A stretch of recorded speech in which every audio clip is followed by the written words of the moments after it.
Shalom. Welcome to our study on Daniel, visions and dreams of the end time. Shalom. நம்முடைய தொடர்ச்சியான பாடப்பயிற்சிக்கு தானியேல் தன்னுடைய சொப்பனமும் தரிசனமும் கடைசி காலத்தை குறித்து படித்துக் கொண்டிருக்கிறோம். This is part 6 of our study and we have been looking at what's called the 70 weeks prophecy. இது நம்முடைய ஆராய்ச்சியின் ஆறாம் பகுதியாக இருக்கிறது. 70 வார தீர்க்க தரிசனம் என்கிற இந்த பகுதியை நாம் கவனித்துக் கொண்டு வருகிறோம்.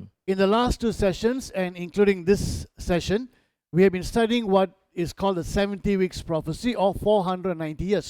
கடைசி 2 பாடத்தையும் பார்க்கும்போது இந்த பாடத்தையும் சேர்த்து பார்க்கும்போது 70 வார தீர்க்க தரிசனம் அல்லது 490 வருடங்களை குறித்து நாம் பார்த்து கொண்டிருக்கிறோம். Now you can appreciate that only 4 verses, but now you know why we have taken such a time. There's so many issues that we need to think through.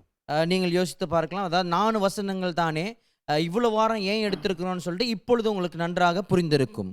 And going through the different views, looking at the different issues and matters, I hope you appreciate that this will help you when you study this particular piece of prophecy on your own.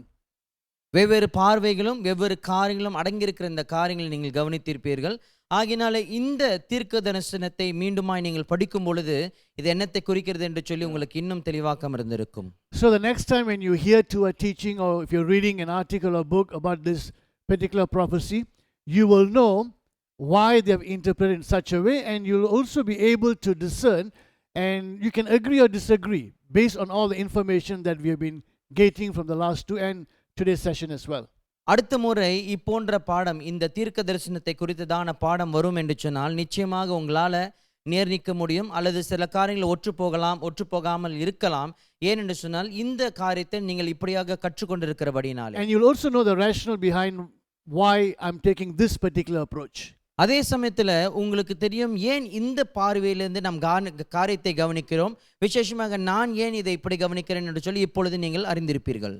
Now Gabriel will come and give a prophecy to Daniel where he will say 77 or 70 weeks, which is 490 years in total.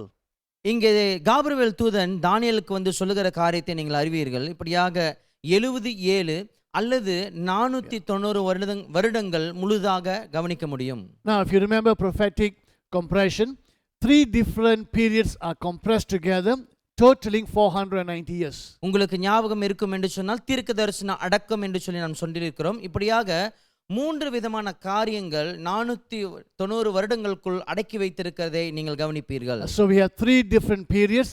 We also have 4 different individuals who are mentioned, all compressed in 4 verses. இங்கு 3 வேறு காலங்களை நீங்கள் கவனிப்பீர்கள். இதை குறித்து தான 4 நபர்கள் பேசியிருக்கிறார்கள். இது முழுவதுமாக ஒரு சுருக்கமாக அல்லது அடக்கி வைத்திருக்கிறதை நீங்கள் கவனிப்பீர்கள். Now the first period is 7 sevens of 49 years. முதல் காரியத்தை நீங்கள் கவனிக்கும் போது 7 அல்லது 49 வருடங்கள் என்று சொல்லி நாம் சொல்லுவோம். We have seen that the first period, 7 sevens of 49 years, begins when the word of restoration is given by God. இந்த காரியத்தை நாம் கவனித்திருக்கிறோம். 7 அல்லது 49 வருடங்களை நீங்கள் கவனிக்கும் பொழுது இந்த வார்த்தை ஆண்டவர் தாமே கொடுத்திருக்கிறதை நீங்கள் கவனிப்பீர்கள். Now we read in Jeremiah 31 and 32 where the word of restoration is given by God himself.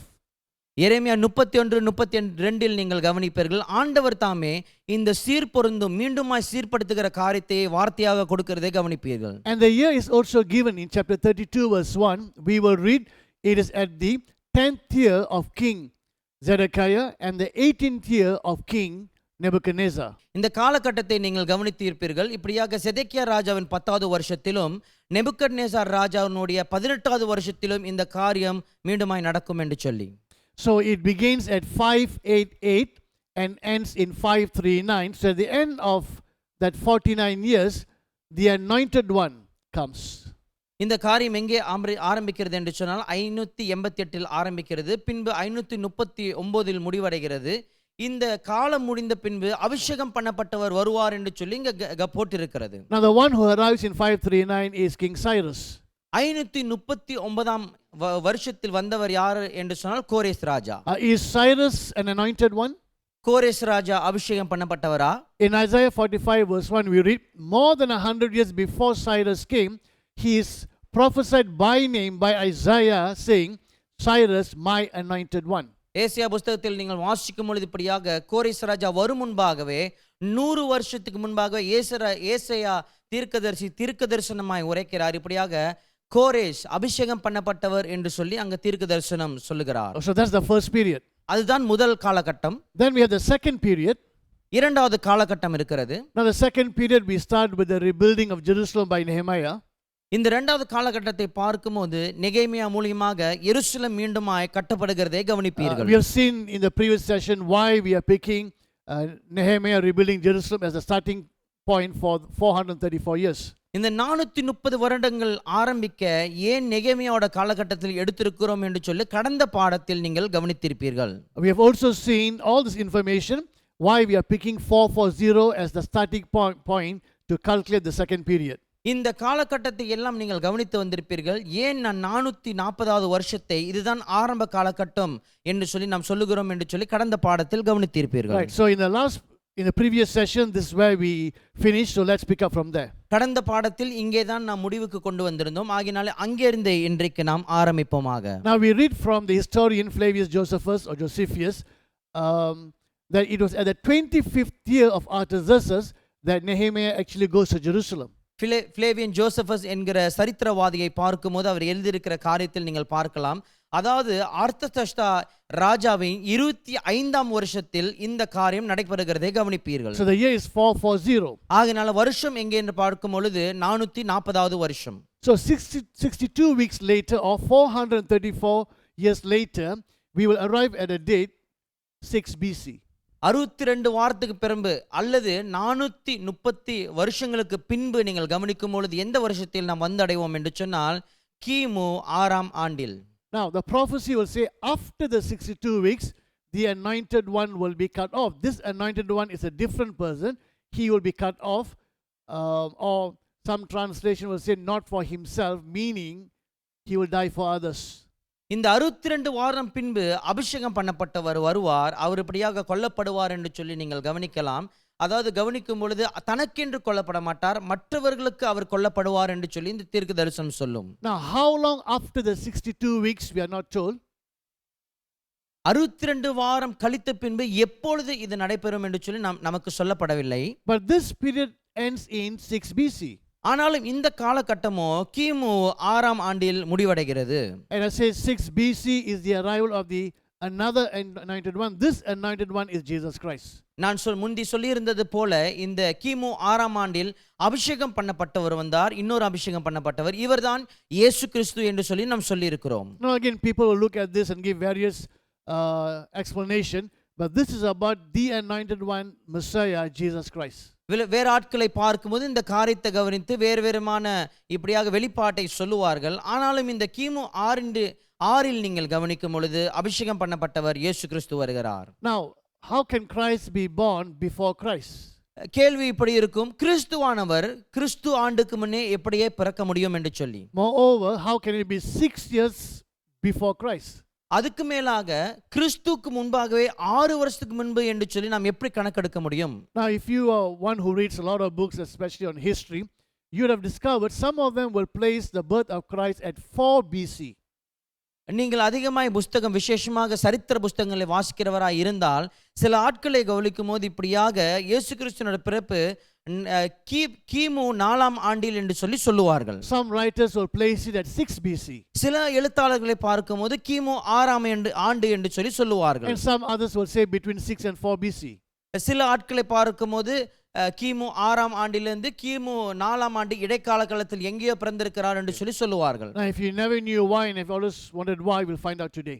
இது ஏன் என்று சொல்லி இது வரைக்கும் உங்களுக்கு தெரியாம இருக்கும் என்று சொன்னால் இன்றைக்கு நாம் இதை கவனித்து கண்டு கொள்ள போகிறோம். Now the present calendar that we are using is one that was devised by a man called Dionysius who lived in the 6th century. இப்பொழுது நாம் காணுகிற அல்லது நாம் வைத்திருக்கிற நாள் காட்டியை பார்க்கும் பொழுது 6ஆம் நூற்றாண்டில் டைனோசியஸ் என்று சொல்லி இவரால் உருவாக்கப்பட்ட நாள் காட்டி. Now so he said that the birth of Christ, he put it as 1 AD, and then whatever that's before that is called BC, before Christ, and whatever is after that is called AD or Anno Domini, which means in the year of our Lord. அவர் என்ன சொல்லி எழுதியிருந்தார் சொன்னால் இப்படியாக இந்த வருஷத்துக்கு முன்பாக காலகட்டங்கள் எல்லாம் கிபி என்று சொல்லியிருந்தார். அதே சமயத்தில் இதுக்கு முன்பாக இருந்த காலகட்டங்கள்லாம் கிமு என்று சொல்லியிருந்தார். கிபி என்று சொல்லும்போது கர்த்தருடைய ஆண்டு என்று சொல்லி நாம் கவனிக்கிறோம்.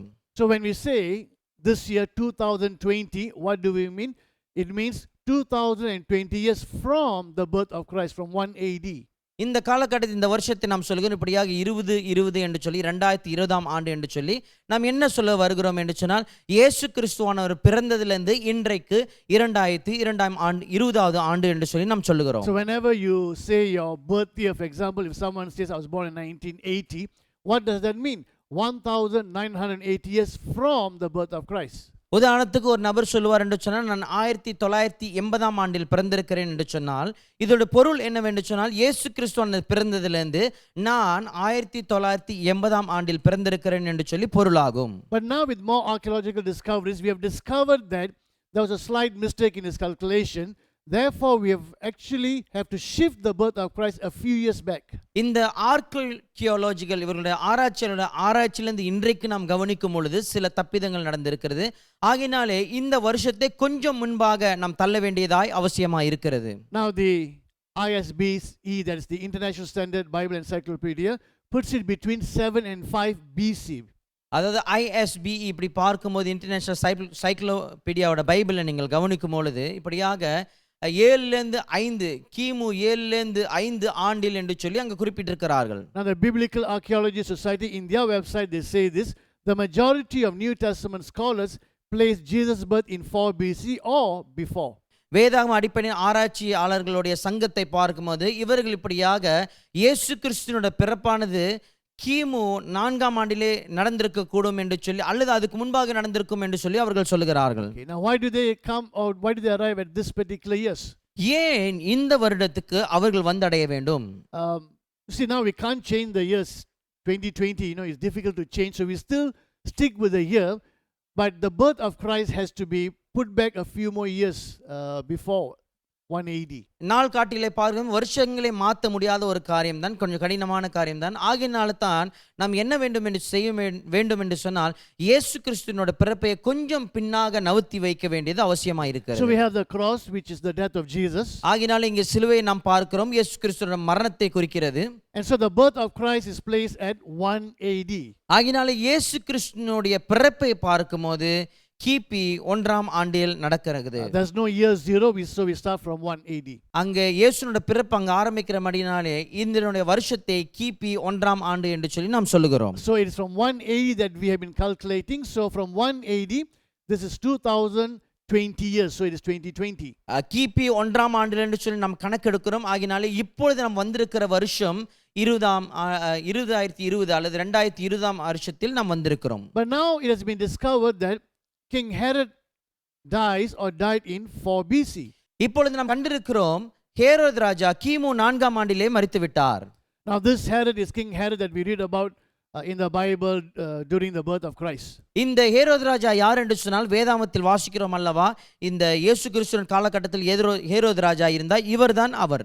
Now if Herod died in 4 BC and Jesus was born when Herod was alive, obviously Christ could not have born after that. It has to be before this. ஹேரோது ராஜா இந்த காலகட்டத்தில் மரித்து போயிருந்திருப்பார் என்று சொன்னால் இயேசு கிறிஸ்துவானவர் நிச்சயமாய் அந்த காலகட்டத்துக்கு பிறந்திருக்க முடியாது. ஆகினாலே தேதியை கொண்டு வந்து ஹேரோது ராஜா மரித்த காலகட்டத்தில் அருகில் தான் நாம் வைக்க வேண்டும். If Herod died in 4 BC and Jesus was born when Herod was still alive, he could not have been born in 1 AD. We have to pull it back, and that's why some historians will say Christ was born in 4 BC.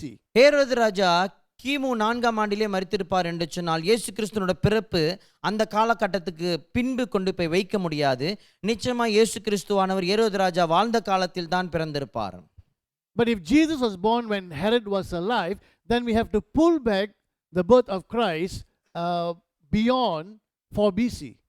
இயேசு கிறிஸ்துவானவர் இப்படியாக ஹேரோது ராஜாவின் காலகட்டத்தில் பிறந்திருப்பார் என்று சொன்னால் இயேசு கிறிஸ்துவனுடைய பிறப்பை இப்படியாக நிச்சயமாய் இந்த கிமு 4 ஆண்டுக்கு முன்பாகவே இன்னும் தேதியை நாம் இழுக்க வேண்டியதா இருக்கும். But how far do we go back? ஆனாலும் எவ்வளவு தூரத்துக்கு நாம் செல்ல முடியும்?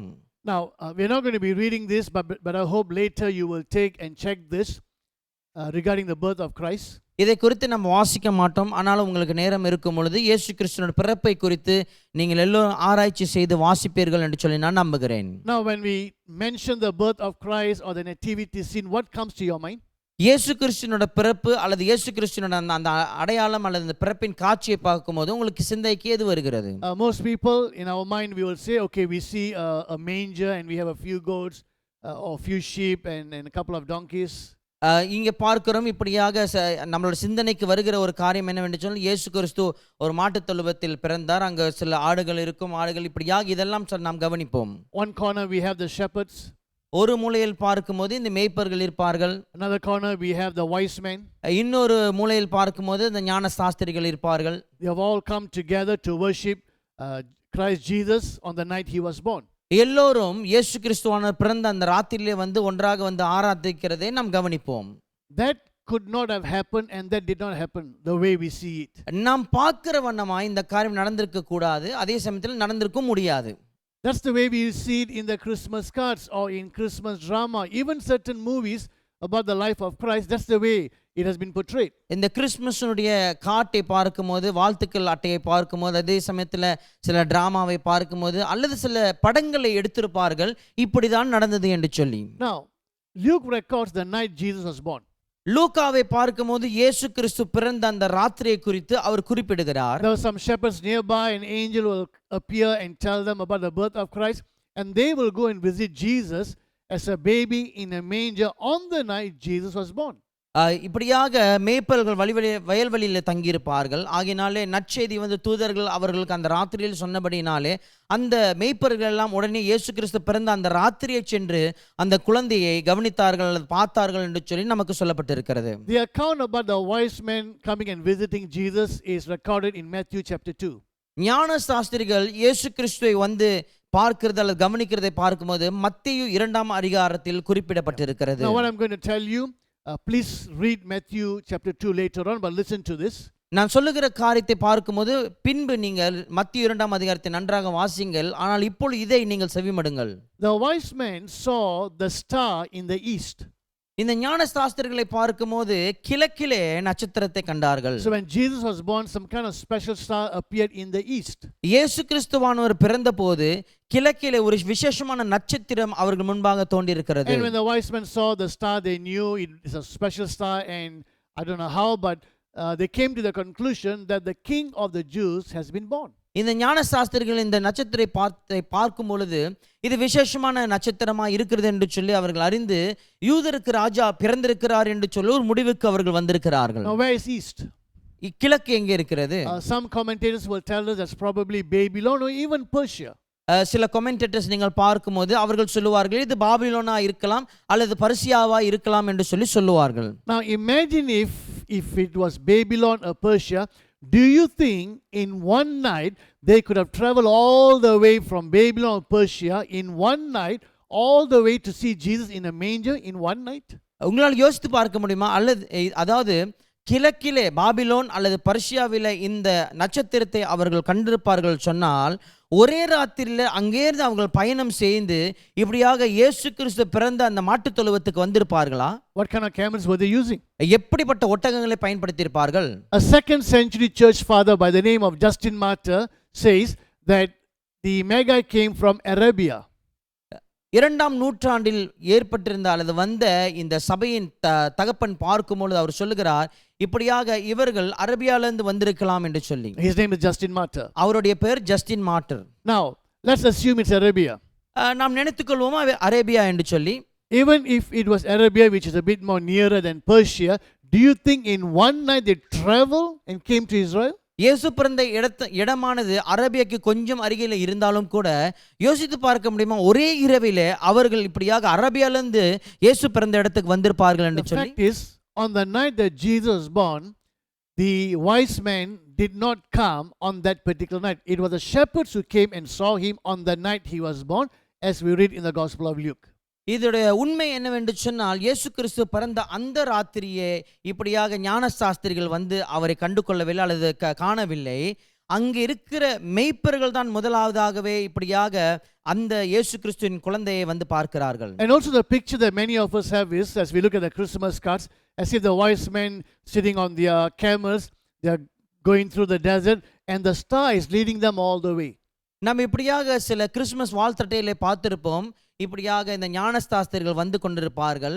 அங்கே மேலே பார்க்கும் பொழுது நட்சத்திரம் அவர்களை வழிகாட்டி வருகிறது என்று சொல்லி நாம் பார்த்திருப்போம். If that was the case, they would have gone straight to the house.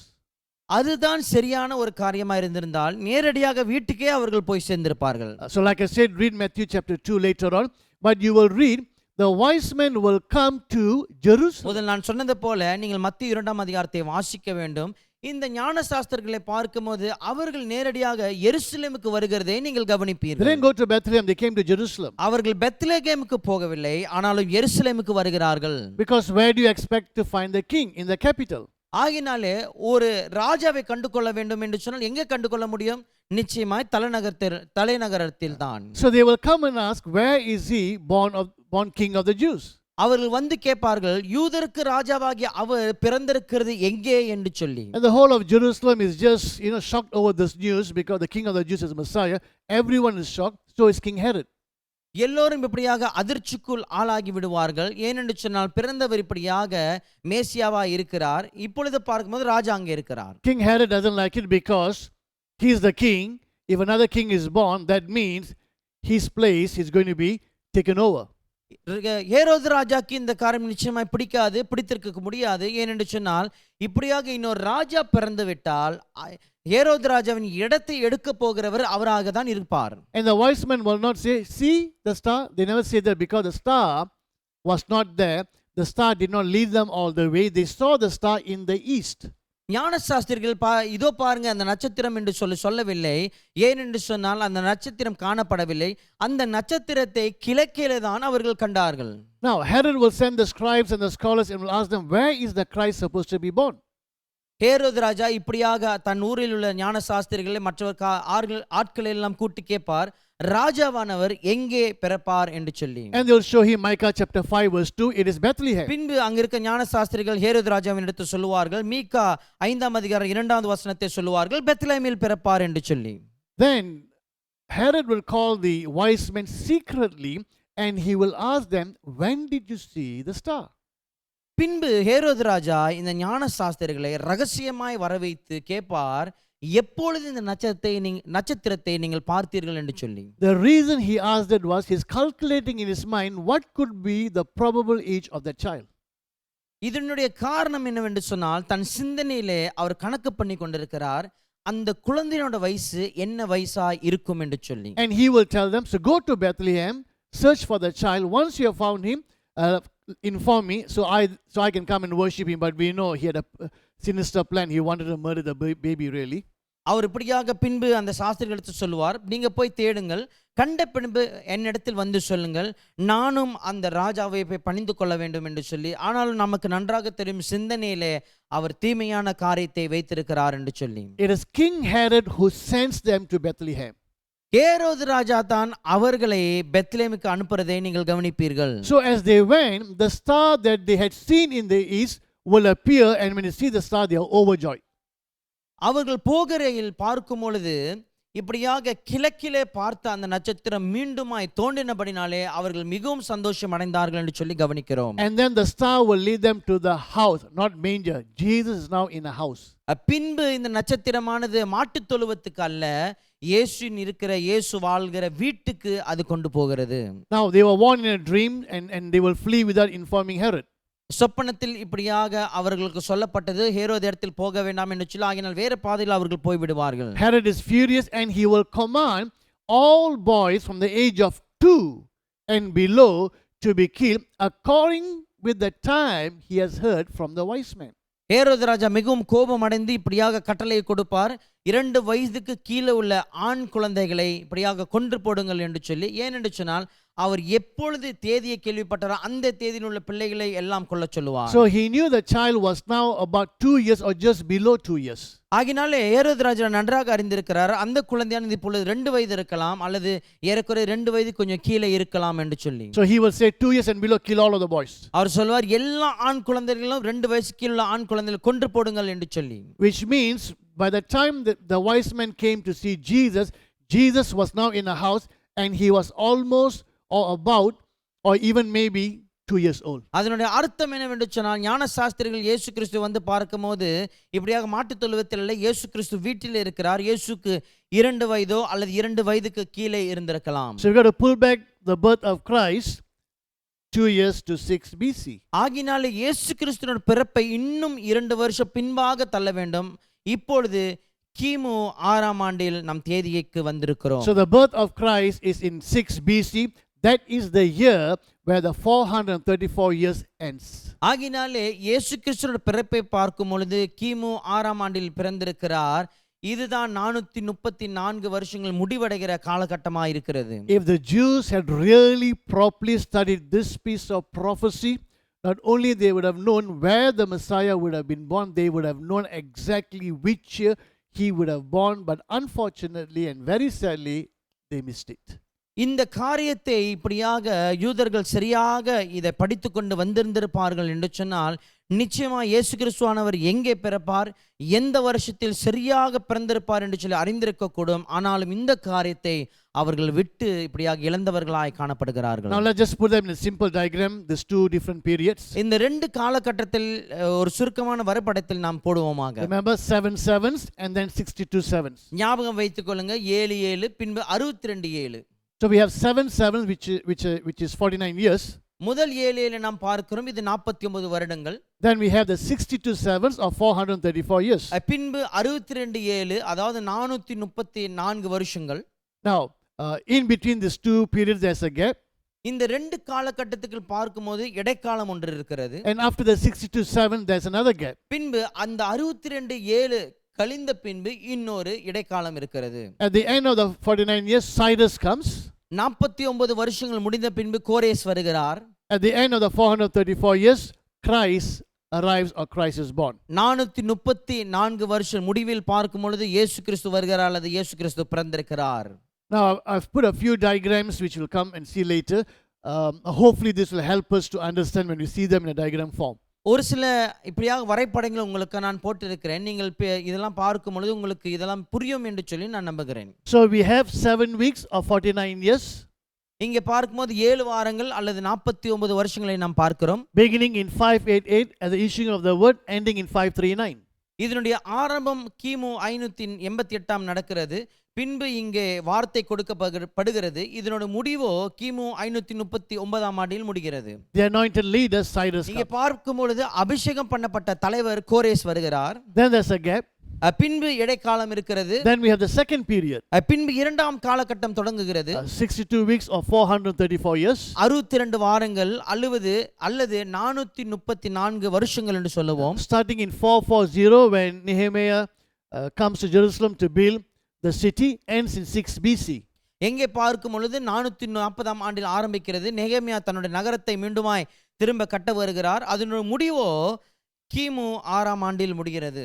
The second anointed one arrives, the birth of Jesus. 2ஆம் அபிஷேகம் பண்ணப்பட்டவர் வருகிறார். இங்கேதான் மேசியா அல்லது இயேசு கிறிஸ்துவினோட பிறப்பு. Then there's another gap.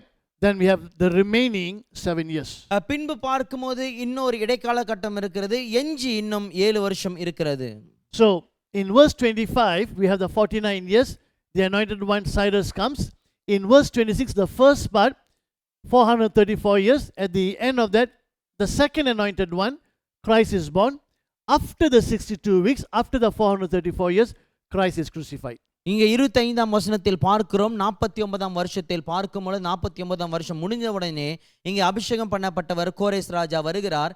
பின்பு 26ஆம் வசனத்தில் முதல் பகுதியை நீங்கள் கவனிக்கும் பொழுது 434ஆம் ஆண்டு அபிஷேகம் பண்ணப்பட்டவர் அதாவது இயேசு கிறிஸ்து இங்கே பிறக்கிறார்.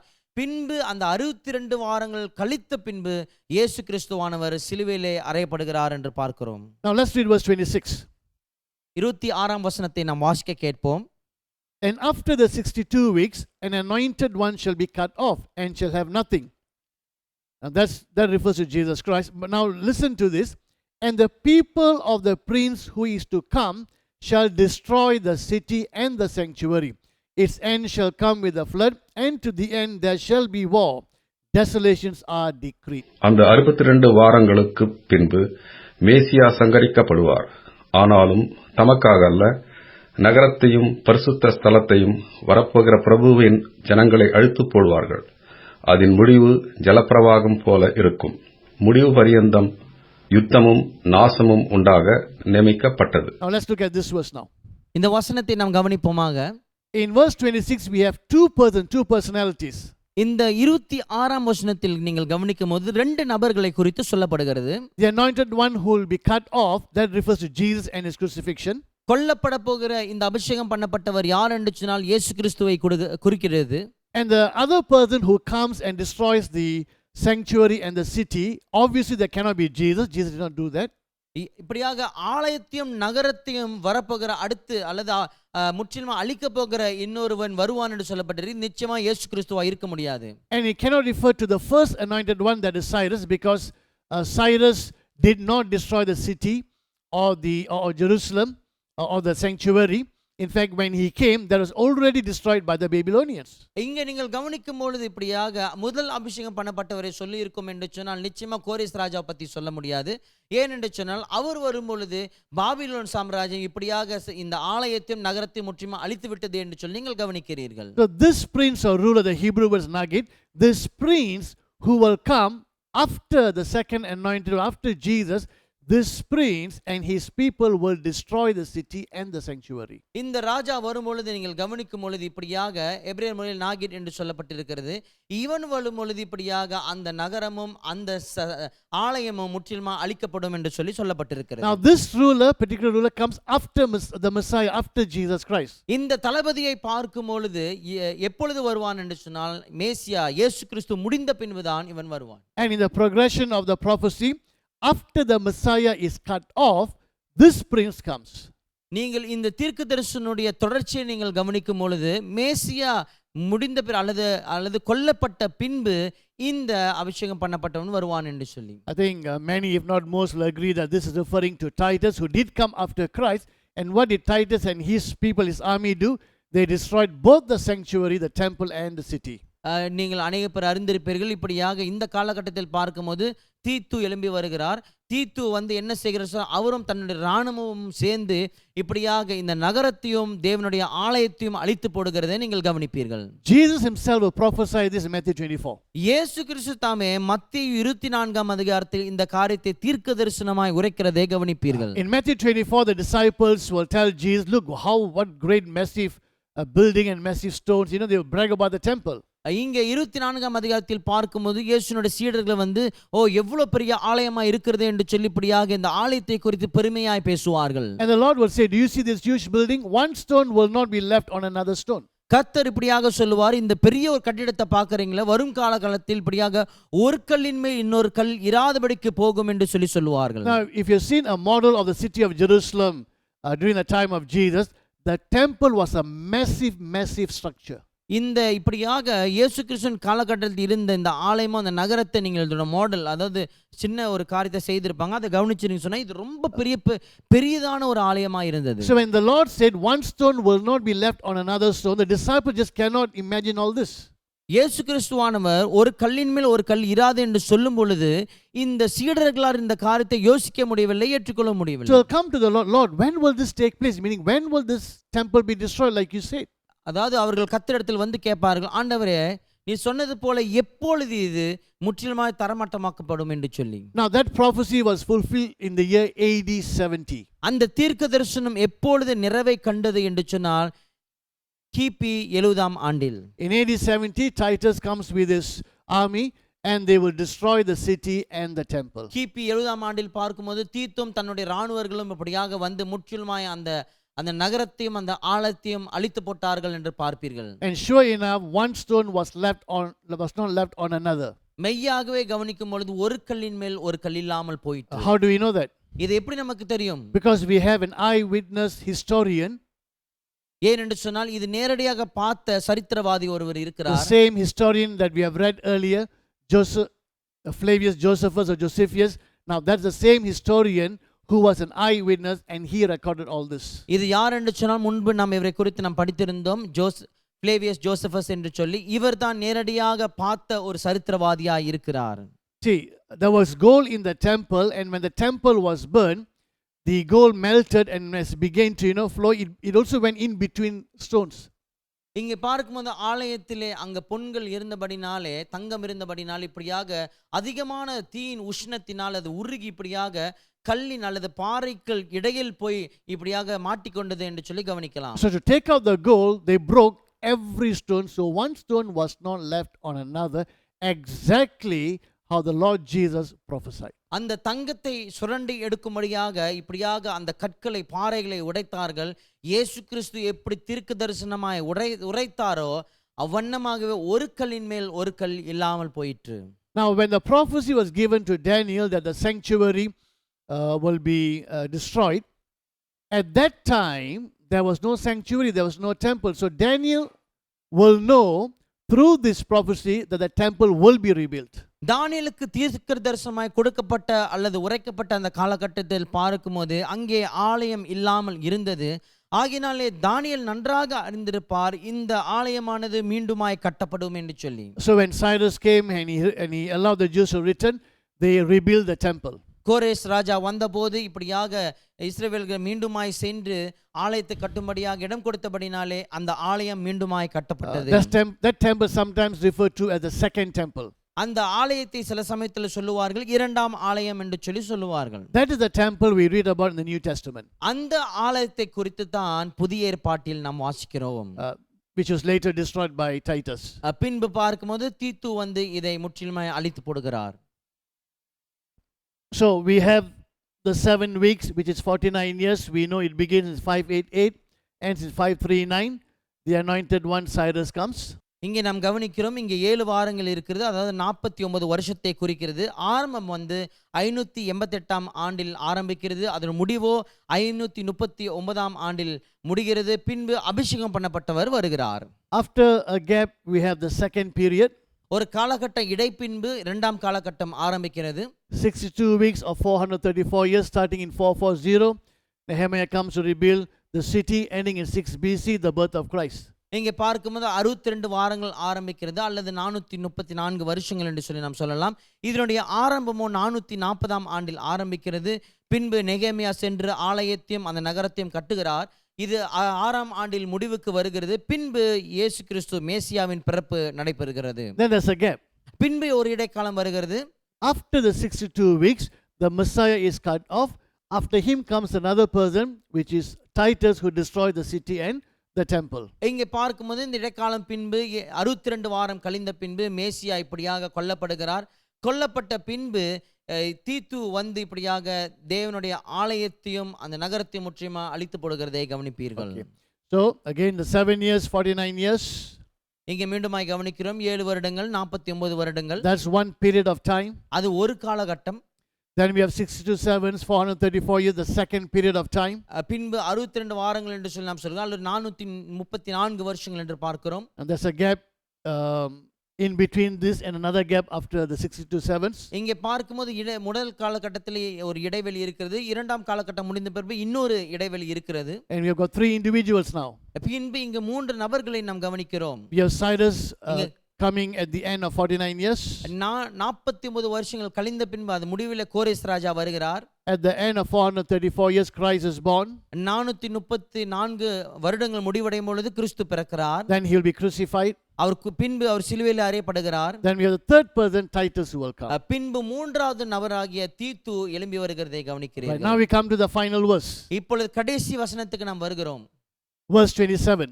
27வது வசனம். Now I'm going to be reading from the NIV. இது ஆங்கில மொழியிலே பார்க்கும்போது NIV அந்த மொழி பெயர்ப்பிலிருந்து எடுக்க வாசிக்கிறோம். The reason is that some part that's not so clear in the Hebrew. இதனுடைய பொருள் ஏன் என்று சொன்னால் எபிரேயர் மொழியில பார்க்கும்போது சில காரியங்கள் வெளியே தெளிவில்லாமல் இருக்கிறது. That's why if you look at different translations, you may find wordings, they are worded differently. ஆகினால் தான் வெவ்வேறு மொழிபெயர்ப்புகளை நீங்கள் வாசிக்கும்போது விசேஷமா ஆங்கில மொழிபெயர்ப்புகளை வெவ்வேறு அர்த்தங்கள் அல்லது வார்த்தைகளாய் சொல்லப்பட்டிருக்கிறோம். Now Adam Clark in his commentary says that the Hebrew is not so clear. Adam Clark தன்னுடைய கமெண்ட்ரியில சொல்லுகிறார் எபிரேய மொழியில் இது ரொம்ப தெளிவாக இல்லை என்று. Even if you directly translate, it does not really make sense. இது நேரடியாக நீங்க மொழிபெயர்ப்பு, அதாவது எபிரேய மொழியிலிருந்து நீங்கள் மொழிபெயர்ப்பு செய்தாலும் கூட இது சிந்தை கெட்டாத ஒரு காரியம் என்று சொல்லி அவர் சொல்லுகிறார். Then he talks about different manuscripts. பின்பு வெவ்வேறு எழுத்துக்களை குறித்து அவர் இங்கே பேசுகிறார். Then he said basically the simpler meaning could be something that's abominable will be placed in the temple. இதனுடைய அர்த்தத்தை பார்க்கும்போது, அதாவது ரொம்ப எளிதாக நாம் எடுத்துக்கொள்ள வேண்டும் என்று சொன்னால், தீட்டான ஒரு காரியம் ஆலயத்துக்குள் வைக்கப்படும் என்று சொல்லி சொல்லுகிறார். So I think NIV is closer to what Adam Clark has said in his commentary.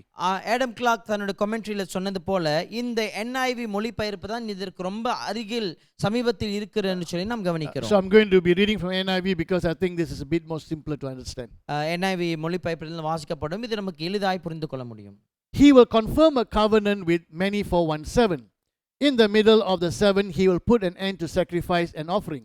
And at the temple, he will set up an abomination that causes desolation, until the end that is decreed is poured out on him. அவர் ஒரு வாரமளவும் அநேகருக்கு உடன்படிக்கையை உறுதிப்படுத்தி அந்த வாரம் பாதி சென்றபோது பலியையும் காணிக்கையும் ஒழிய பண்ணுவார். அருவருப்பான சட்டைகளோடே பாழாக்குகிறவன் வந்து இறங்குவான். நிர்ணயிக்கப்பட்ட இருக்கிற நிர்மூலம் பாழாக்குகிறவன் மேல் தீருமட்டும் சொரியும் என்றார். Now let's look at the first part of this of verse 27. இந்த 27ஆம் வசனத்தினுடைய முதல் பகுதியை நாம் கவனிப்போமாக. It says he will confirm a covenant with many for 1/7. In the middle of the 7, he will put an end to sacrifice and offering. Now who is this person? இப்பொழுது கேள்வி என்னவென்று சொன்னால், இந்த நபர் யார்? It cannot refer to General Titus, because where did he make a covenant or confirm a covenant for 7 years? We don't read about it. இது நிச்சயமா நீங்கள் அதிபதி தீத்துவை குறித்து நீங்கள் பேச முடியாது. ஏனென்று சொன்னால் அவர் யாரோட ஒப்பந்தமும் செய்யவில்லை, அல்லது எந்த காரியத்தையும் அவர் ஒற்று போகவில்லை என்று சொல்லி கவனிக்கலாம். Do we read about after 3.5 years Titus puts an end to the sacrifice? We don't read about that Titus does those things. 3 வருஷம் கழித்த பின்பு இப்படியாக இந்த பலியை நிப்பாட்ட வேண்டும் என்று சொல்லி தீத்து சொன்னார் என்று சொல்லி எங்கேயும் நாம் வாசிக்க முடியாது. It cannot refer to Jesus, because when did Jesus confirm a covenant for 7 years? The covenant that Jesus brought, the new covenant, that's eternal. It's not just limited to 7 years. இயேசு கிறிஸ்துவானவர் குறித்தும் நாம் சொல்ல முடியாது. ஏனென்று சொன்னால் இயேசு கிறிஸ்து எங்கே நான் 7 வருஷம் ஒப்பந்தம் உடன்படிக்கை செய்திருக்கேன் என்று சொல்லியிருக்கிறார். அப்படி சொல்லவில்லை. இயேசு கிறிஸ்துவினுடைய உடன்படிக்கை பார்க்கும்போது அது நித்தியமான உடன்படிக்கையாய் காணப்படுகிறது. And this person comes after Titus. இந்த நபரை பார்க்கும்போது தீத்துக்கு பின்பு புறப்பட்டு வருகிற நபராய் So it காணப்படுகிறார். looks like 4 individuals are seen in this passage. In this passage. இந்த வசனத்தில் அல்லது இந்த முழுமையான அதிகாரத்தில் நீங்கள் பார்க்கும்போது 4 நபர்களை குறித்து நாம் கவனிக்கிறோம். Cyrus, கோரேஸ் பார்க்கிறோம், then the Lord Jesus, பின்பு கர்த்தராகிய இயேசு கிறிஸ்து கவனிக்கிறோம், then the commander Titus. பின்பு அதிபதியான தீத்து. Now, this fourth person, I believe, is the one that we have been reading about in chapter 7, chapter 8, the little horn. இந்த 4வது நபராய் யார் இருக்கும் என்று சொன்னால், நாம் 7ஆம் அதிகாரத்தில் 8ஆம் அதிகாரத்தில் வாசித்த அந்த சின்ன கொம்பு, அதுதான் இந்த நபர். We commonly call him the Antichrist. அவன் பொதுவாக இப்படியாக அந்தி கிறிஸ்து என்று சொல்லி அழைக்கப்படுவான். Because in 1 John speaks about the Antichrist. ஏனென்று 1 யோவானில் யோவான் இப்படியாக சொல்லுவார், அந்த அந்தி கிறிஸ்து என்று சொல்லுவார். If you remember, even I think the first session I said that the prophecy given will start as it progresses, it will narrow down.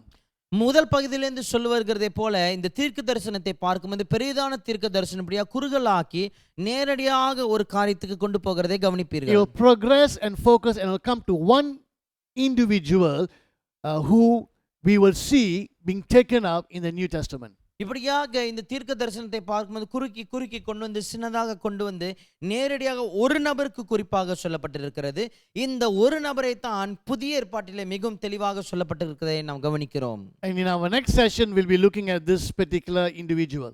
அடுத்த பகுதியில் பார்க்கும் பொழுது விசேஷமாக இந்த நபரை குறித்து நாம் கவனிக்க போகிறோம். Now many commentators or teachers of prophecy say that this is the Antichrist, and I think I do agree with them. This is the Antichrist because this is about the little horn.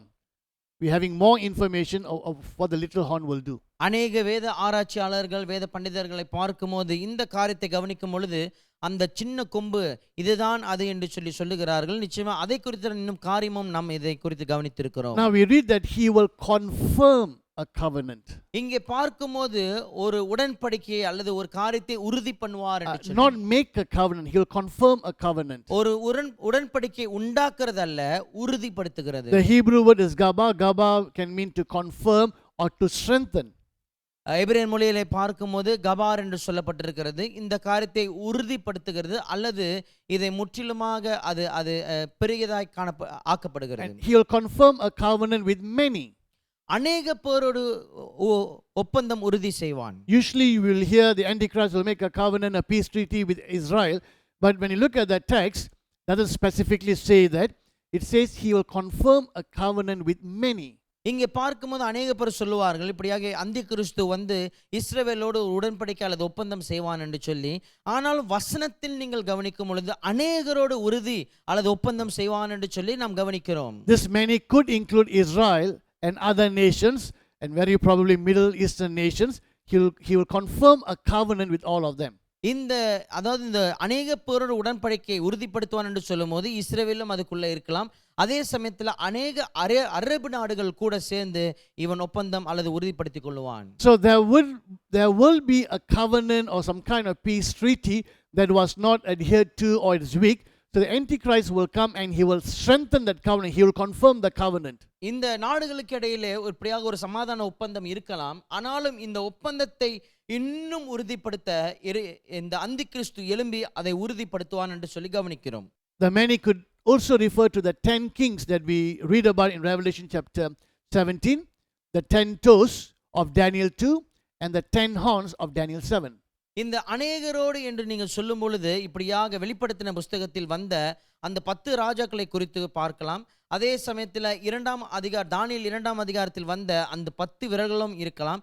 அதே சமயத்தில் தானியேல் 7ஆம் அதிகாரத்தில் வந்த இந்த 10 கொம்புகளும் குறித்து பேசலாம். So there's going to be some kind of peace treaty that will be made between certain nations and Israel, but this is not adhered to or it is not strong enough.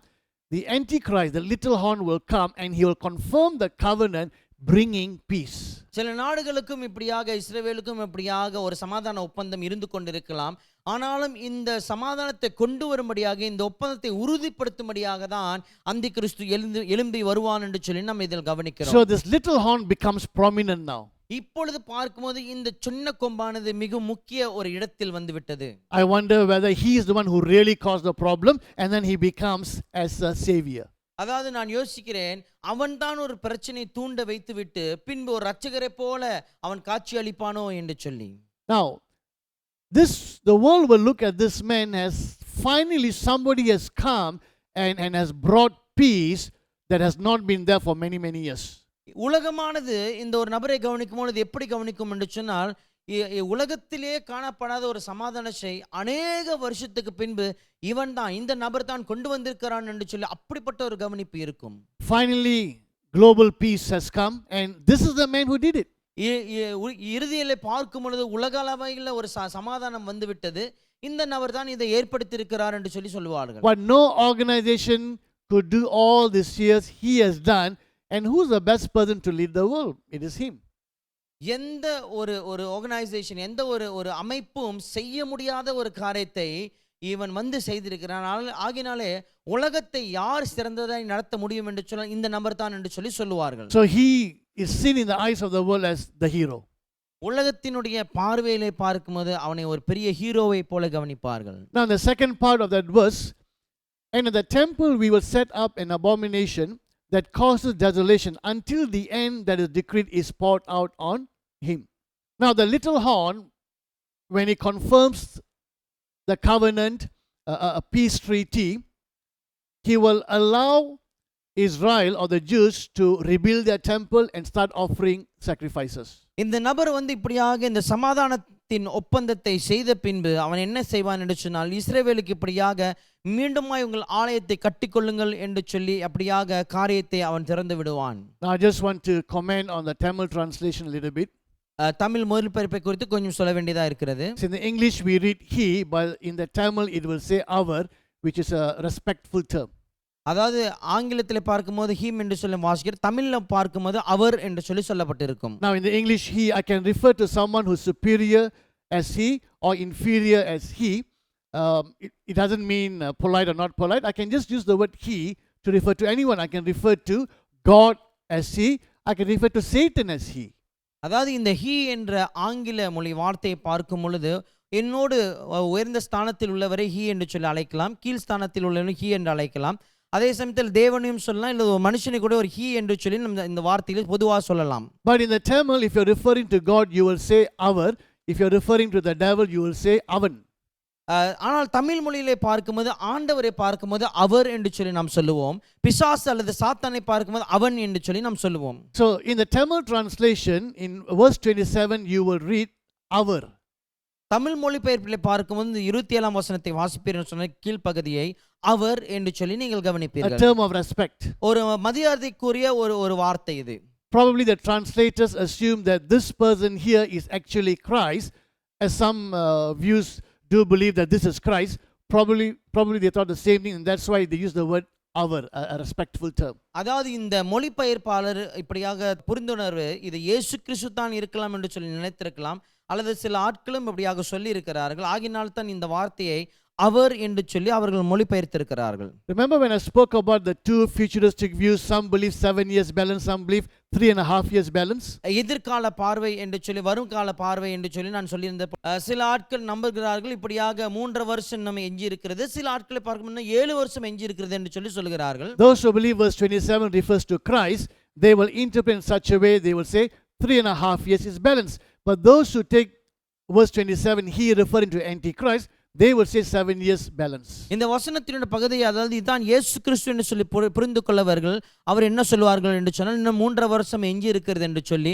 ஆனாலும் இந்த வசனத்தை பார்த்து இது இயேசு கிறிஸ்து அல்ல, அந்த கிறிஸ்துவை குறித்து சொல்லுகிறது என்று சொல்லி சொல்லுவார்கள் என்று சொன்னால், அவர்கள் சொல்லுவார்கள் இன்னும் 7 வருஷம் எஞ்சி இருக்கிறது என்று சொல்லி. So translation can influence our interpretation. ஆகினாலே இந்த மொழிபெயர்ப்பானது இந்த காரியத்தை நாம் எப்படி புரிந்து கொள்ளுகிறோம் என்று சொல்லி ஒரு தாக்கம் உண்டாக்க கூடும். So now there is peace.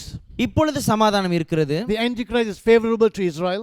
அந்த கிறிஸ்துவை பார்க்கும்போது இஸ்ரவேலுக்கு தோதுவான ஒரு ஆளாய் இருக்கிறான். He will allow them to build the temple and they can start offering the sacrifices. அவர்கள் மீண்டுமாய் தன்னுடைய ஆலயத்தை கட்டிவிட்டு பின்பு இஸ்ரவேலர் மக்கள் மீண்டுமாய் தன்னுடைய பலியை செலுத்தலாம் என்று சொல்லி அவன் சொல்லிவிடுவான். Now how will they look at the Antichrist? ஆகினாலே அந்த கிறிஸ்துவை பார்க்கும்போது இவர்கள் எப்படி பார்ப்பார்கள்? Here is a man who has finally brought permanent peace.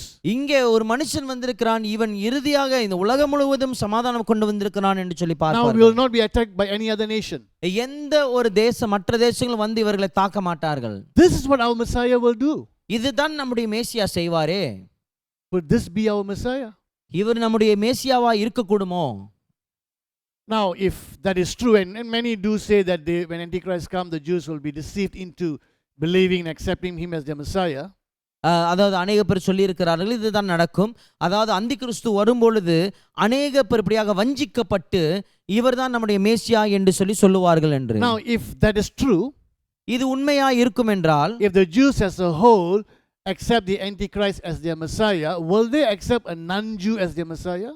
இந்த யூதர்கள் முழுவதும் இப்படியாக அந்தி கிறிஸ்துவை மேசியாவாக ஏற்றுக்கொள்வார்கள் என்று சொன்னால், யூதரா அல்லாத ஒரு நபரை மேசியாவா ஏற்றுக்கொள்ள கூடுமோ? They won't blindly accept because they have prophecies.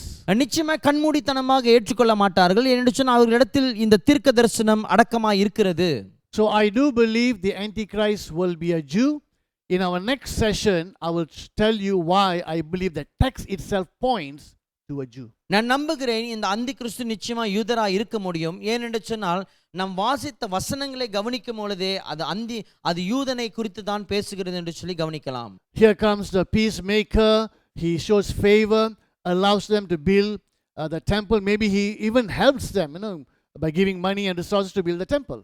இங்கே பார்க்கும்போது சமாதானம் உண்டு பண்ணுகிற வந்து விட்டார், மீண்டுமாய் தன்னுடைய ஆலயத்தை கட்ட இடம் கொடுத்து விட்டார். அதாவது ஆலயத்தை கட்ட உதவி, அதாவது பணத்துக்கூடையும் கொடுத்து உதவி செய்யலாம். And so they build a temple for God. ஆகையால தேவனுக்கென்று மீண்டுமாய் ஆலயத்தை கட்டுவார்கள். Now again, there are various views. There are some who believe that no temple will be built. Some do believe a third temple will be built.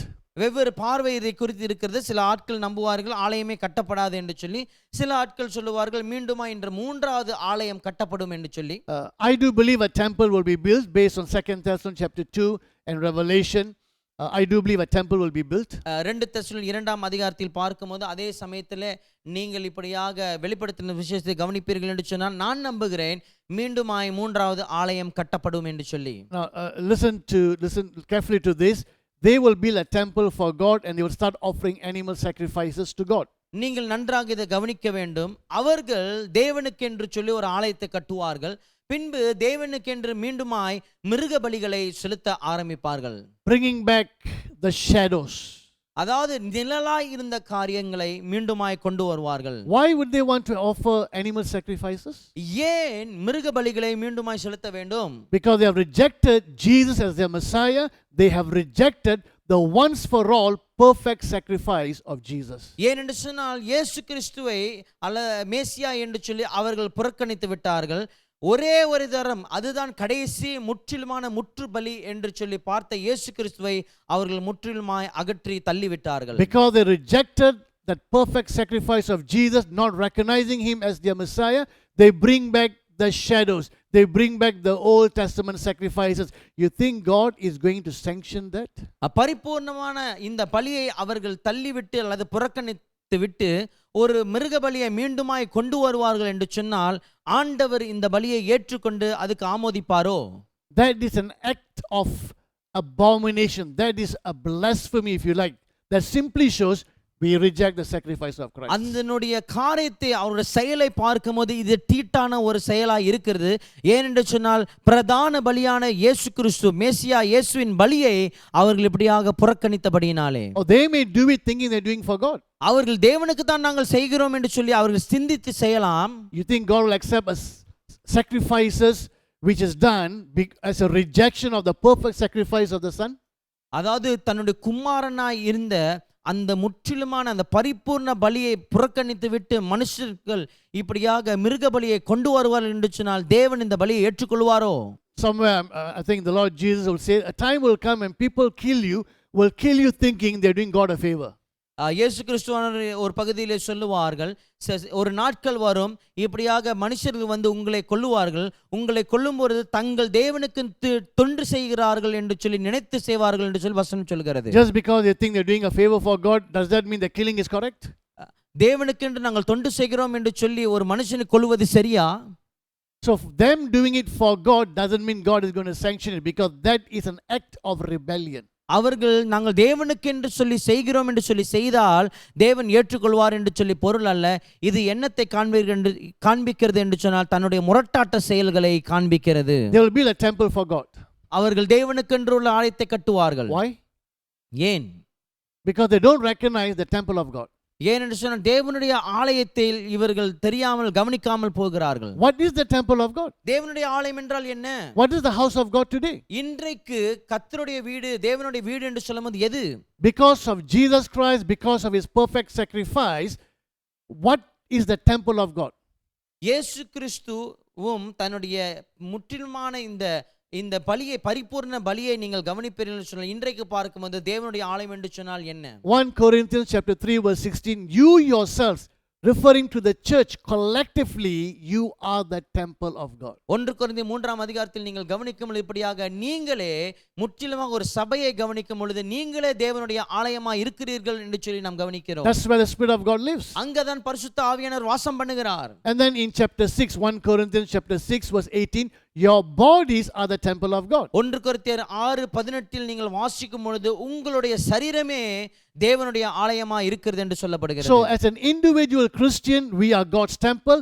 Collectively as a church, we are God's temple. ஆகினாலே தனிப்பட்ட ரீதியிலே கிறிஸ்தவர்களாய் இருக்கிற நாம் தேவனுடைய ஆலயமாய் இருக்கிறோம். அதே சமயத்தில் ஒன்றாக கூடி ஒரு சபையாக இணைந்து வரும் பொழுதும் தேவனுடைய ஆலயமாய் இருக்கிறோம். They don't recognize this true church of God or this true temple of God. இந்த தேவனுடைய மெய்யான ஆலயத்தை அறியாமல் போகிறார்கள்.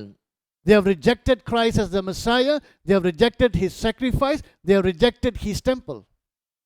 இயேசு கிறிஸ்துவை மேசியா என்று சொல்லி புறக்கணித்து விட்டார்கள்.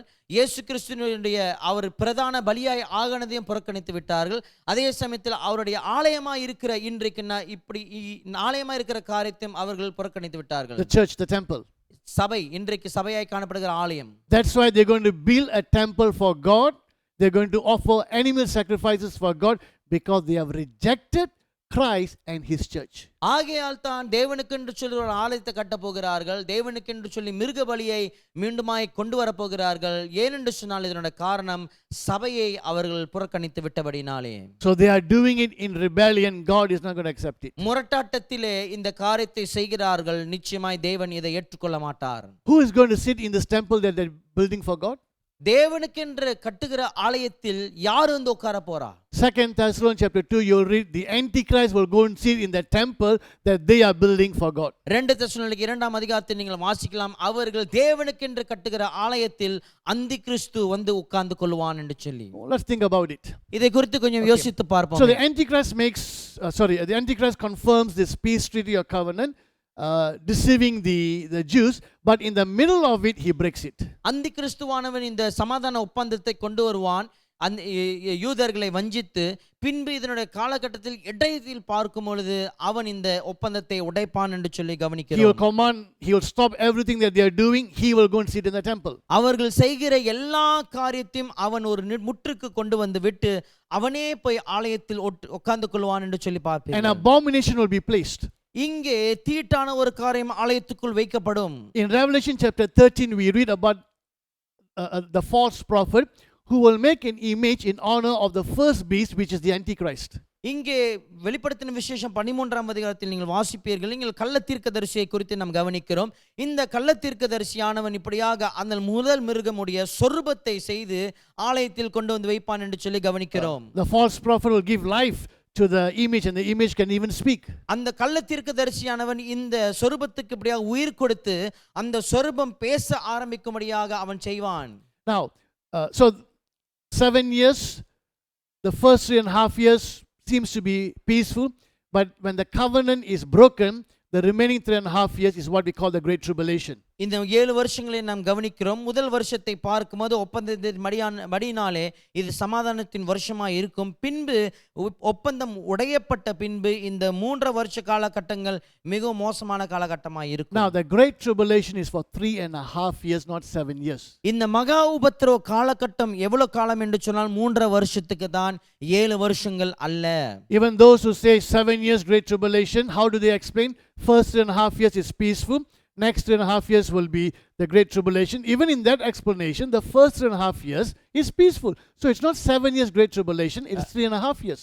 சில ஆட்கள் இதை குறித்து உரைப்பார்கள். அதாவது மகாபத்திரம் 7 வருஷம் என்று சொல்லி சொல்லுவார்கள். முதல் 3 வருஷம் சமாதானமாக இருக்கும், பின்பு 3 வருஷம் மிக மோசமாக இருக்கும் என்று சொல்லி, மிகவும் உபத்திரமாக இருக்கும் என்று சொல்லி, இப்படியாக இந்த பார்வையை பார்த்தாலும் முதல் 3 வருஷம் சமாதானமாக தான் இருக்கும். ஆனால் மகா உபத்திரவமோ எஞ்சி இருக்கிற 3 வருஷத்தில் தான் நடைபெறும். Now put some verses down here, you can read it. ஒரு சில வசனங்களை இங்கே கீழே குறிப்பாக கொடுத்திருக்கிறோம், நீங்கள் இதை வாசிக்கலாம். Daniel 7:25 for example, he'll oppress the saints for how long? Times and half a time, which is 3.5 years. நீங்கள் தானியேல் 7:25 வாசிக்கும் பொழுது இந்த பரிசுத்தவான்கள் எவ்வளவு காலத்துக்கு துன்புறுத்துவார்கள் என்று சொன்னால் காலம், 2 காலம், பின்பு அரை காலம் என்று சொல்லி நீங்கள் கவனிப்பீர்கள். Then Revelation 13 verse 5, you will read that the beast, the Antichrist, will be given authority for 42 months, 3.5 years. வெளிப்படுத்தின விசேஷம் 13ஆம் அதிகாரத்தில் நீங்கள் வாசிப்பீர்கள், இந்த மிருகத்துக்கு 42 மாதங்கள் கொடுக்கப்படும் என்று சொல்லி, எவ்வளவு காலகட்டம் என்று சொன்னால் 3.5 வருஷங்கள். The church, Christians have been going through tribulation from day one. நீங்கள் சபையை பார்க்கும்போது, கிறிஸ்தவர்களை பார்க்கும் பொழுது ஆரம்பித்த நாட்களிலிருந்தே இப்படியாக உபத்திரத்துக்குள் போய்கொண்டு தான் இருக்கிறார்கள். The Apostle Paul will say in Acts 14 verse 22, it is through many tribulation we must enter the kingdom of God.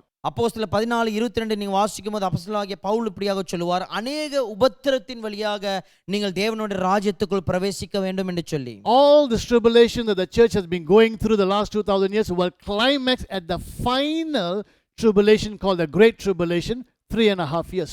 இந்த கடந்த வருஷத்து 2000 வருஷமாக சபையானது உபத்திரத்துக்குள் போய் கொண்டிருக்கிறது.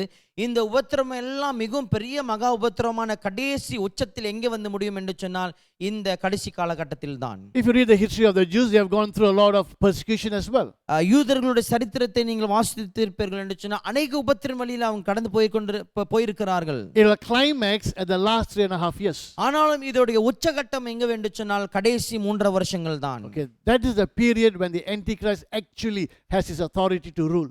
அந்த கடைசி காலகட்டத்தில் பார்க்கும்போது தான் அந்த காலம்தான் அந்தி கிறிஸ்து மெய்யாகவே நின்று அவன் ஆளுகை செய்வான். Now some scholars believe that the phrase abomination that causes desolation could be a proverbial phrase referring to anything that is substituted for God. சில பண்டிதர்கள் இப்படியாக நம்புகிறார்கள், இந்த பாழாக்கும் அருவருப்பு இந்த காரியம் எதை குறிக்கிறது என்று சொன்னால் எந்த காரியமும் தேவனுக்கு பதிலாக கொண்டு வந்து வைத்தால் அது இந்த காரியம் என்று சொல்லுகிறார்கள். Maybe it's referring to the image that we read in Revelation 13. வெளிப்படுத்தின விசேஷம் 13ஆம் அதிகாரத்தில் நாம் வாசிக்கிற இந்த சொரூபத்தை குறித்து இது சொல்லப்படலாம். Or it could refer to the Antichrist himself. அல்லது அந்தி கிறிஸ்துவை குறித்தே இது சொல்லலாம். Perhaps both. இது ரெண்டையும் குறித்தும் இது சொல்லலாம். So now the phrase abomination that causes desolation appears 4 times: Daniel 9:27, Daniel 11:31, Daniel 12:11, and Matthew 24 verse 15, where Jesus uttered this.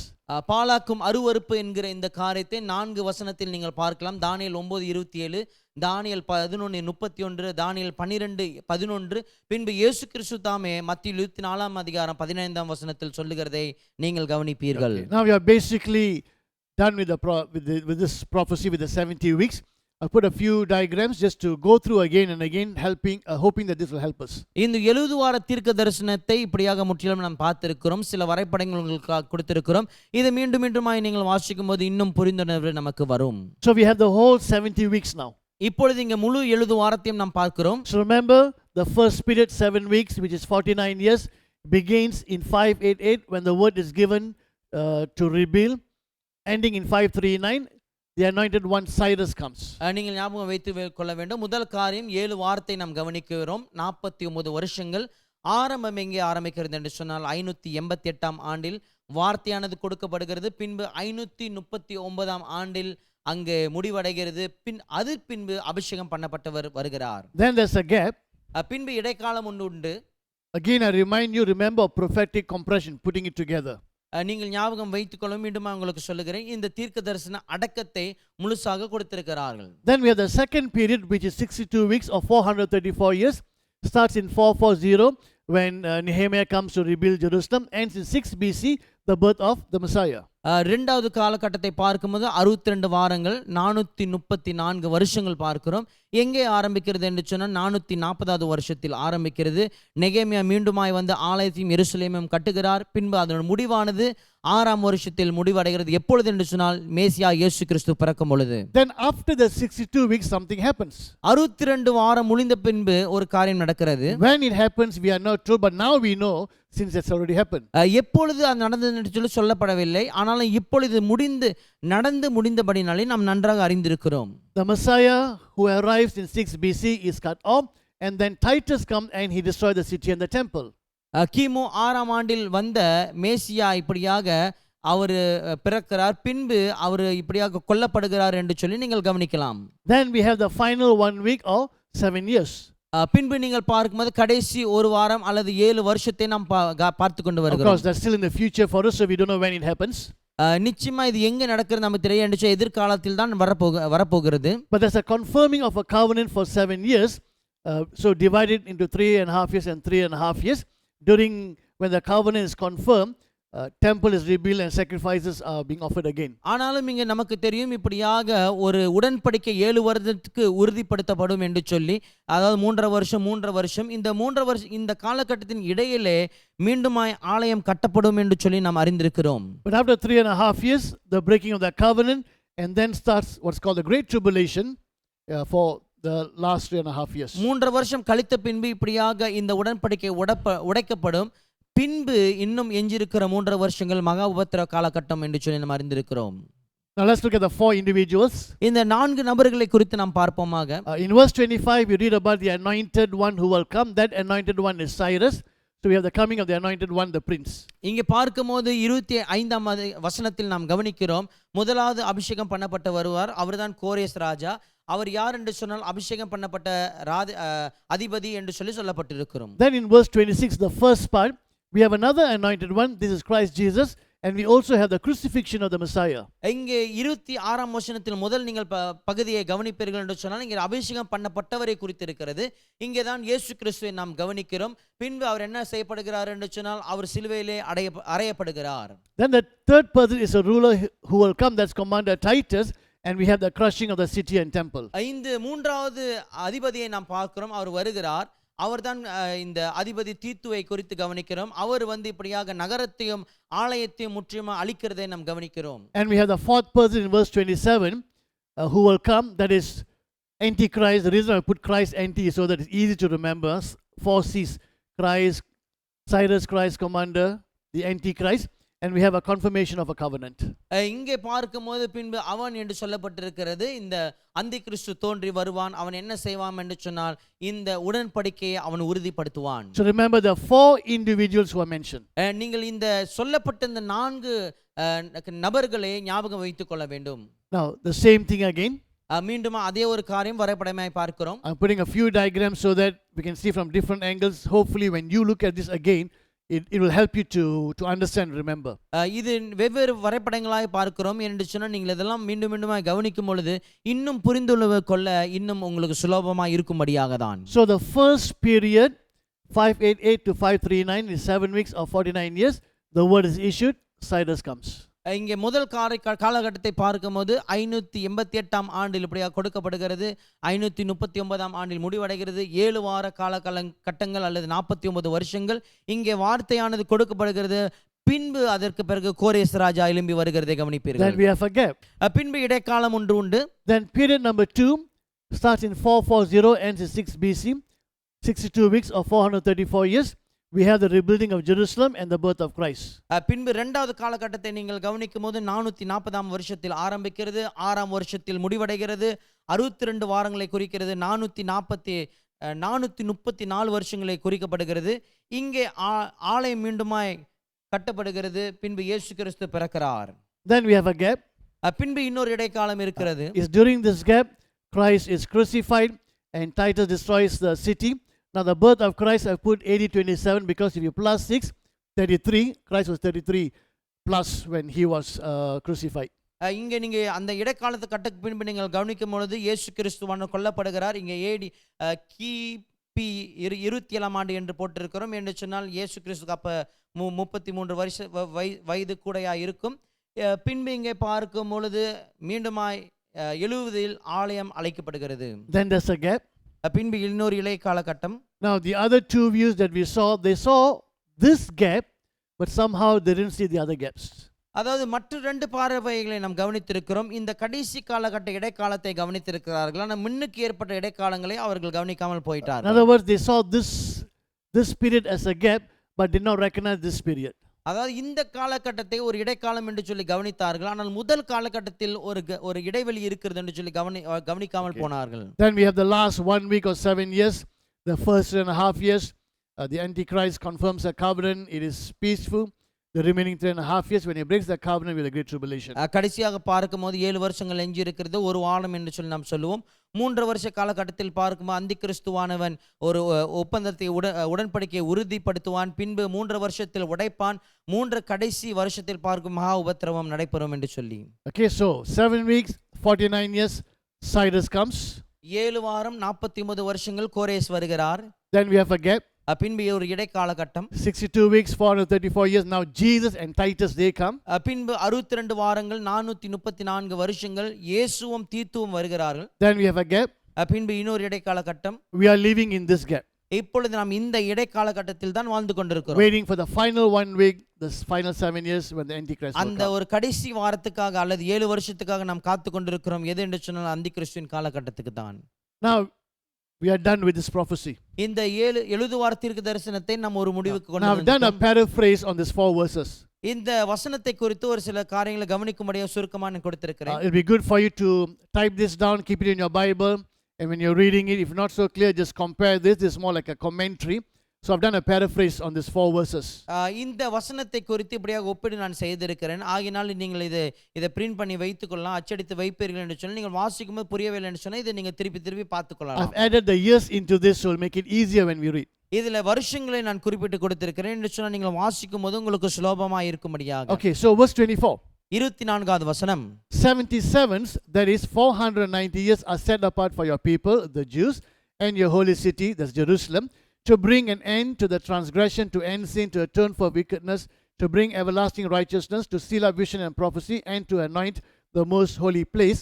These 490 years are not continuous but broken into different segments. வசனம் 24.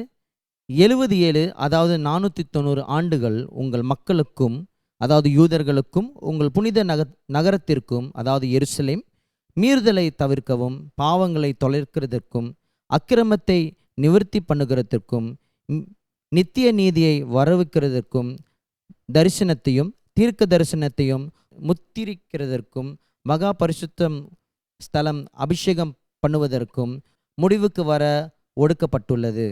இந்த 490 ஆண்டுகள் தொடர்ச்சியாக இல்லை, ஆனால் அவை வெவ்வேறு பிரிவுகளாக உடைக்கப்பட்டிருக்கிறது. Verse 25. Know and understand this, from the issuing of the word by God in 588 to restore and rebuild Jerusalem until the anointed commander Cyrus comes in 539, there will be 7 sevens, that is 49 years. It will be rebuilt with streets and entrenched, but in times of trouble. 25வது வசனம். இதை அறிந்து புரிந்து கொள்ளுங்கள், எருசலேமை மீட்டெடுக்கவும் பூரணமாக்கவும் ஆண்டவர் 588ஆம் ஆண்டில் அபிஷேகம் செய்யப்பட்ட தளபதி கோரேஸ் வரும் வரை 599ஆம் ஆண்டில் 7 அதாவது 49 ஆண்டுகள் இருக்கும்.